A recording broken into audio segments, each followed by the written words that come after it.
Hi friends, welcome to PVK guidance. ఎలా ఉన్నారండి? ఎలా చదువుతున్నారు మిత్రులారా? మరి ఈరోజు ఎస్జిటి పేపర్ 17/6/2025 మార్నింగ్ షిఫ్ట్ అండి. ఇది జీకే కరెంట్ అఫైర్స్ బిట్స్ మీ ముందుకు తీసుకొస్తూ ఉన్నాం. ఈ ఛానల్ మీరు చూడడం ఫస్ట్ టైం అయితే సబ్స్క్రైబ్ చేయండి, షేర్ చేయండి, లైక్ చేయండి. ఫస్ట్ బిట్, కోజికోడ్ పూర్వపు పేరు ఏంటి అంటే కాలికట్ అండి. ప్రపంచ పారిశ్రామికవేత్తల సదస్సు జరిగినటువంటి దావోస్ ఏ దేశంలో ఉంది అంటే స్విట్జర్లాండ్. భారతదేశంలో అతిపెద్ద గ్రంథాలయం ఏది అంటే నేషనల్ లైబ్రరీ ఆఫ్ ఇండియా, కోల్కతాలో ఉంది. 2025 Australian open tennis men's singles విజేత జానిక్ సిన్నర్. తర్వాత డొనాల్డ్ ట్రంప్ ఆర్థిక చర్యల వల్ల ఇటీవల ఏ దేశపు కరెన్సీ $1కు 42,000 రియాల్స్కు పడిపోయింది అంటే ఇరాన్ అండి. తర్వాత నదులు వాటి యొక్క జన్మస్థానం అంటే పుట్టిన చోటు ఇచ్చి దాన్ని మ్యాచింగ్ అడిగారు.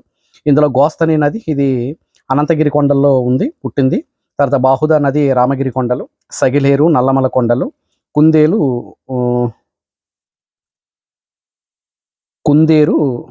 ఎర్రమల కొండలు. ఇదండి, అంటే మ్యాచింగ్ ఇచ్చారు, దాన్ని మ్యాచ్ చేయమని అడిగారు అనమాట అండి, ఇది జతపరచడాలు. తర్వాత మరొక బిట్ చూడండి, భారత్లోని ప్రగతి మైదాన్కు భారత్ మండపం అనే పేరు పెట్టింది ఎవరు అంటే India trade promotion organisation, ITPO పెట్టింది పేరు. తర్వాత బిట్టు, ప్రపంచంలో అతిపెద్ద బయోమెట్రిక్ ప్రోగ్రామ్ ఏదని అడిగారు. దీని కరెక్ట్ ఆన్సర్ ఆధార్ అండి. ఇది ఇక్కడ ఆప్షన్స్లో మీకు ఐరిష్ ఇచ్చారు, తర్వాత ఫేషియల్ రికగ్నిషన్ ఇలాంటివి కూడా అడగడం జరిగింది, ఈకేవైసీ ఇలా 4 ఆప్షన్స్ ఇచ్చారు.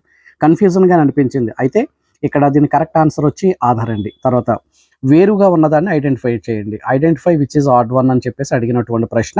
ఇందులో 4 వ్యక్తుల పేర్లు ఇచ్చారు, అంటే Valentina Tereshkova, Rakesh Sharma, Sabalenka and Alexei Leonov 4 పేర్లు ఇచ్చారు.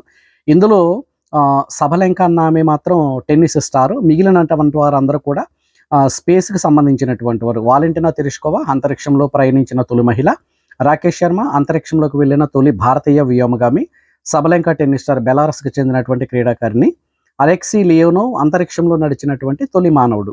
వీరు ఇచ్చి దానిలో ఆడ్ వన్ వేరుగా ఉన్నదాన్ని గుర్తించమని అడిగారు.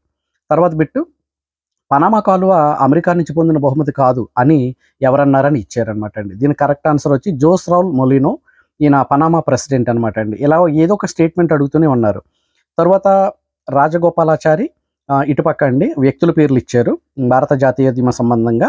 రాజగోపాలాచారి, రవీంద్రనాథ్ ఠాగూర్, బాలగంగాధర తిలక్, కబీర్ దాస్ ఇచ్చారు. ఇటుపక్క ఏమో ఈ నేమ్స్ ఇచ్చారనమాట అండి, అంటే వారి యొక్క రైటింగ్స్ రచనలు ఇచ్చారు. ఇందులో ది నేషన్స్ వాయిస్ ఒకటి, తర్వాత king of dark chamber, Arctic home of Vedas ఇచ్చారు. 4వది ఇచ్చింది ఏమి ఇచ్చారంటే రామచరిత మానస్ అని ఇచ్చారు. బట్ యాక్చువల్గా ఇక్కడ మ్యాచింగ్ ఇచ్చారు. ఇందులో రవీంద్రనాథ్ ఠాగూర్ వచ్చి ఇక్కడ కింగ్ ఆఫ్ డార్క్ చాంబర్ సరిపోయింది. రాజగోపాలాచారి ద నేషన్స్ వాయిస్ సంపాదకులు, అది సరిపోయింది. ఇక తిలక్, బాలగంగాధర తిలక్ వచ్చి ఆర్కిటిక్ హోమ్ ఆఫ్ వేదాస్ సరిపోయింది. బట్ కబీర్ దాస్కి ఇంకా మిగిలిన ఒకే ఒక ఆప్షన్ రామచరిత మానస్. నిజానికి రామచరిత మానస్ అని రాసిందేమో కబీర్ దాస్ అండి, కానీ ఆప్షన్స్లో ఈ రామచరిత మానస్ అనేటువంటిది ఇవ్వలేదు అక్కడ. కాబట్టి ఇక్కడ చూడాలి, అంటే యాడ్ ఆన్ ఏమన్నా ఇస్తారా లేదన్నది కూడా చూడాల్సి ఉంటుంది. కాబట్టి ఈ జతపరచడానికి సంబంధించినటువంటి బిట్ మాత్రం కొంచెం కన్ఫ్యూజన్గా అనిపించింది అనమాట అండి. తర్వాత బిట్ చూడండి, అణువిద్యుత్ కేంద్రాలు తర్వాత ప్రాంతాలు ఇచ్చాడు. ఇటుపక్కేమో తారాపూర్ అణువిద్యుత్ కేంద్రము, పక్కది మహారాష్ట్ర, నరోరా ఉత్తరప్రదేశ్, కాక్రాపర గుజరాత్, కైగా కర్ణాటక. ఇవి మ్యాచింగ్ అడిగాడు అనమాట అండి. కాబట్టి ఖచ్చితంగా ఇలాంటి మ్యాచింగ్ బిట్స్ ఎక్కువగా ఉండడం వల్ల కొంచెం కన్ఫ్యూజ్ అవ్వడానికి అవకాశం ఉంటుంది, టైం కూడా టేకింగ్. తర్వాత AP marine fisheries regulating act ప్రకారం తీరం నుంచి ఎన్ని కిలోమీటర్ల ఆవల మాత్రమే చేపల వేట అనుమతించబడింది అంటే సీషోర్ నుంచి ఎంత దూరం వరకు మాత్రమే, ఎన్ని కిలోమీటర్ల అవతల నుండి మాత్రమే మీరు వేటాడాలి అనేటువంటిది ఉంది. దానికి ఆన్సర్ వచ్చి 8 కిలోమీటర్లు.